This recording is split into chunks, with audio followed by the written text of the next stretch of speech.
नमस्कार दोस्तों, स्वागत है आपका ट्रैवल वाला चैनल पर, जहां हम आपको भारत के अनोखे सफर और यादगार अनुभवों से रूबरू कराते हैं। लखनऊ से दिल्ली का सफर प्लान कर रहे हैं? फ्लाइट्स की भीड़-भाड़ और रोड ट्रिप की थकान भूल जाइए। आज मैं आपको लेकर चलूंगा भारत की पहली private semi high speed train Tejas express के शानदार सफर पर। ये ट्रेन सिर्फ एक सफर नहीं, बल्कि एक ऐसा अनुभव है जिसे आप कभी नहीं भूलेंगे। तो चलिए शुरू करते हैं लखनऊ से दिल्ली तक का ये यादगार सफर। आज लखनऊ में घना कोहरा छाया हुआ था। ऐसा लग रहा था जैसे पूरा आसमान नीचे आ गया हो। हर तरफ सफेदी ही सफेदी। स्टेशन जाने के लिए मैंने कैब बुक करने की कोशिश की, लेकिन कोहरे के कारण कोई कैब एक्सेप्ट नहीं कर रहा था। ऐसे में अंकित ने कहा, भैया मैं छोड़ देता हूँ। जल्दी से सामान पैक किया और चारबाग स्टेशन की ओर निकल पड़े। रास्ते में चारों तरफ का नजारा बिल्कुल अलग था। सड़कें खाली, चारों ओर सन्नाटा और वो कोहरा। ये सफर एक अलग ही माहौल बना रहा था। स्टेशन पहुंचने के बाद हमने चेक किया कि तेजस एक्सप्रेस छोटी लाइन पर खड़ी है। ये ट्रेन हमेशा समय की पाबंद रहती है और सुबह ठीक 6:10 बजे निकलती है। जैसे ही ट्रेन में चढ़े, आपको एक प्रीमियम एहसास होता है। ट्रेन के अंदर की साफ सफाई, मॉडर्न सीट्स और सुगंधित माहौल, सब कुछ बेहतरीन था। सबसे पहले ट्रेन अटेंडेंट ने हमें एक न्यूज़पेपर और पानी की बोतल दी। ये छोटी छोटी चीजें इस सफर को खास बनाती हैं। अपनी सीट पर बैठते ही मैंने खिड़की से बाहर देखा। घना कोहरा अभी भी था और ट्रेन जैसे उस कोहरे को काटते हुए तेजी से आगे बढ़ रही थी। सुबह का समय था और चाय बिस्किट का दौर शुरू हो गया। तेजस एक्सप्रेस में आपको चाय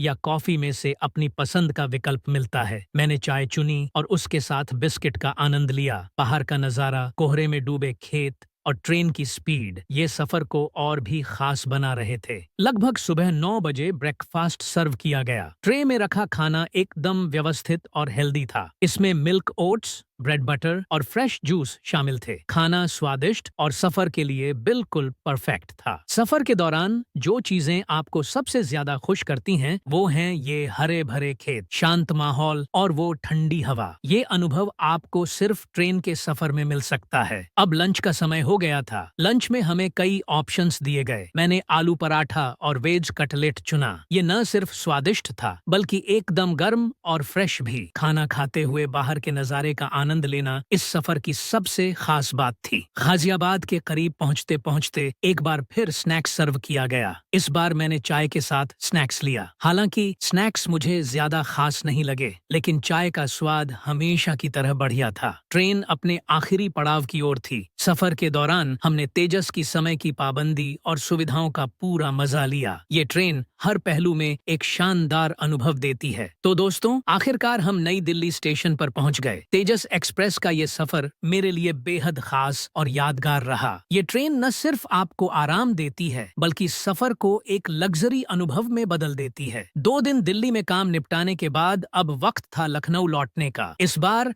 हमने सफर के लिए चुनी भारत की सबसे पुरानी और प्रतिष्ठित ट्रेनों में से एक, राजधानी एक्सप्रेस। ये ट्रेन भले ही पुरानी हो चुकी है, लेकिन इसकी सर्विस और समय की पाबंदी इसे आज भी खास बनाती है। अब बात करते हैं खाने की। राजधानी में आपको हर मील के लिए ऑप्शंस मिलते हैं। लंच या डिनर में आप वेज और नॉन वेज में से अपनी पसंद का चुनाव कर सकते हैं। इस बार मैंने वेज खाना लिया, जिसमें पनीर की सब्जी, दाल, चावल, रोटी, अचार और दही शामिल था। खाना ठीक ठाक था, लेकिन स्वाद तेजस के मुकाबले थोड़ा कम प्रभावशाली लगा। करीब 7-8 घंटे के सफर के बाद हम लखनऊ पहुंच गए। ये सफर कुल मिलाकर काफी अच्छा और आरामदायक था। तो दोस्तों, अगर आपको मेरा ये सफर और वीडियो पसंद आया हो तो लाइक, शेयर और सब्सक्राइब करना न भूलें। कमेंट में बताइए कि अगला सफर आप कौन सी ट्रेन या जगह पर देखना चाहते हैं। तब तक के लिए खुश रहिए और सफर का मजा लीजिए। अगली बार फिर मिलेंगे।